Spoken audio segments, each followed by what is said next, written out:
Hey y'all, welcome back to the channel. Today I'm giving you a behind the scenes look at my Photoshoot with RAE Images for my juice bar Juiced Up Reesy in the Amp Up program. Listen, it snowed in Charlotte today, but that didn't stop me.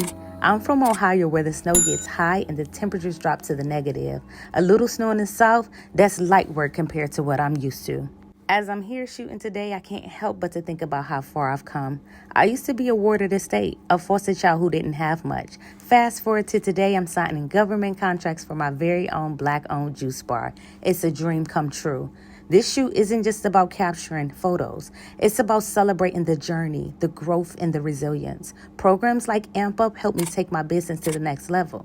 Juiced Up Reesy is more than just a juice bar. It's about healing, empowering, and showing what's possible when you refuse to give up. I went from blending juices in my kitchen to creating the brand that's breaking barriers, signing contracts, and healing lives one bottle at a time. I hope this inspires you to keep pushing, no matter where you come from or what the weather looks like. If I can turn my pain into purpose, so can you. Don't forget to like, comment, and subscribe for more behind the scenes magic. Let's keep juicing up the world one sip at a time, no matter the weather.